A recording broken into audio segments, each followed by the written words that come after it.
If you like this video, go to wildlifewarriors.org.au. Stephen Robert Irwin, known as the Crocodile Hunter, was born on his mother's birthday, February 22, 1962, in a suburb of Melbourne, Australia. He spent his childhood in Queensland, where his parents, Bob and Lynn Irwin, quit their day jobs to pursue their passion, opening and running a wildlife park. Dad was a plumber and Mum was a maternity nurse who actually wanted to follow her passion, which was joey kangaroos and koalas and wombats and platypus. It was so tough that Dad had to go fishing on the sideline. He had to grow strawberries and capsicums to actually support his passion, which was this wildlife facility. It was there that the young Irwin began handling crocodiles, wrestling his first one when he was just 9 years old. Irwin developed a love for the fearsome reptiles that would last throughout his life. Irwin spent much of his early years building and stocking the reptile park, in addition to working on a government-sponsored crocodile relocation program. In 1991, he took control over the park his parents had founded and eventually named it Australia Zoo. That same year, Irwin met his American-born wife, naturalist Terry Raines, when she was vacationing in Australia.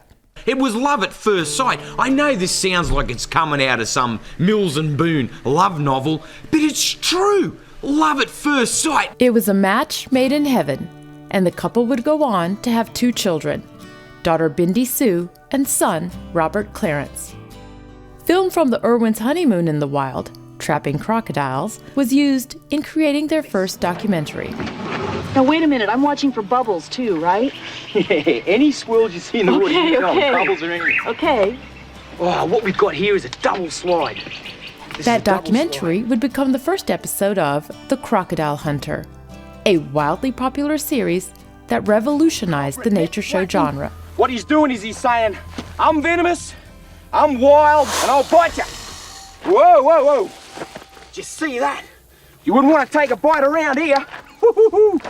Their venom is highly necrotic. It means you're rot and things drop off. Woo-hoo! I'd hate to get bitten there. Steady, mate. Steady, steady. You're all right. And this snake's... The show featured an enthusiastic Irwin tangling with crocodiles, snakes, and other wild creatures, often with his wife by his side. The show brought the ebullient Irwin, always dressed in khaki shorts and shirts complemented by hiking boots, immense popularity, making him the modern face of wildlife preservation. That's why it's put on this planet, for the benefit of wildlife and wilderness areas. That's what I'm into. That's what makes me pump, mate. That's what myself and Terry and our families have been all about. Irwin expanded his on-screen presence to documentary specials, such as 1998's 10 Deadliest Snakes in the World and 2007's New Breed Vets. Have a look at this little blighter. Crikey, he's as fat as mud. These water holes are just crawling with wildlife. There's yabbies and fish biting at me, which is perfect for these little freshies. In 2000, tragedy hit the Irwin household when Lynn Irwin was killed in a car accident. I lost my mum in a car crash. I went right down. I have never felt pain like that in my entire life. Born on her birthday, and all she ever did was just love me and prop me up. I've been down as far as anyone can go down, mate. Her grieving son founded a conservation fund in honor of his beloved mother.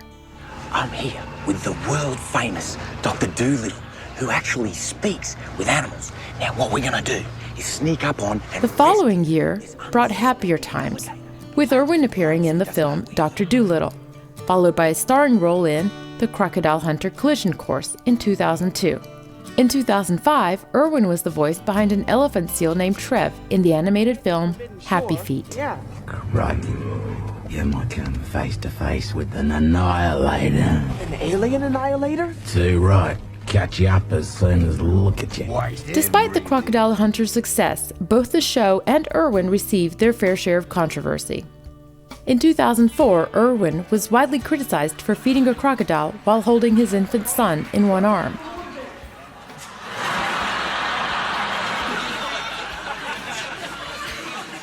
He's quick. Steve, are you mad? I got into more strife than Michael Jackson over that one.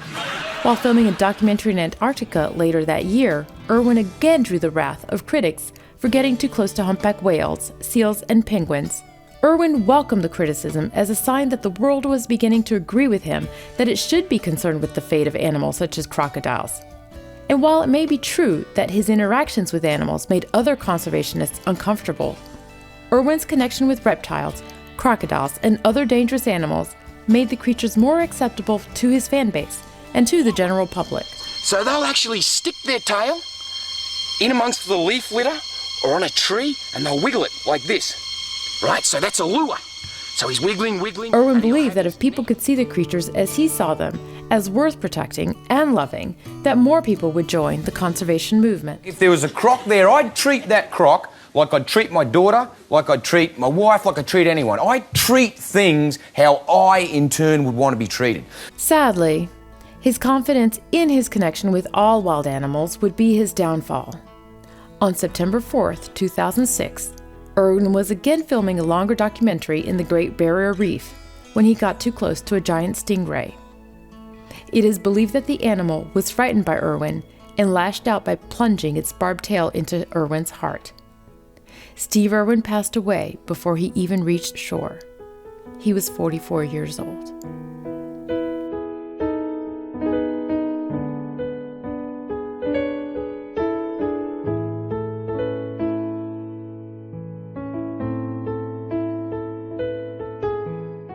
I'm on top of the world. I get to do the wildest things in the world. Aren't I lucky? Steve Irwin, who wrestled some of the planet's most dangerous creatures, was slain by one of the ocean's gentlest inhabitants. In the weeks following Irwin's death, dozens of stingrays were slaughtered by the Crocodile Hunter's misguided fans.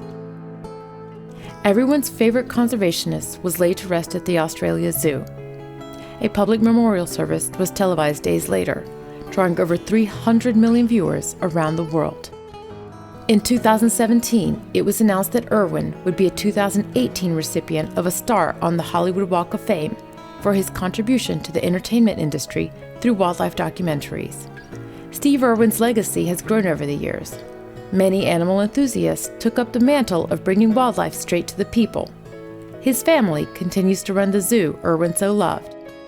Steve Irwin was a man who truly lived life.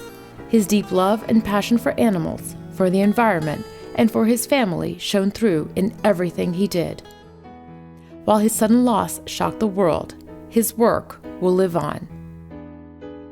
If there's one thing that I, Steve Irwin, would want to be remembered for, it's be remembered for passion and enthusiasm. If I get bitten, I've made the mistake. I knew what I was up against when I went in on that animal. Conservation is my job, my life, my whole persona.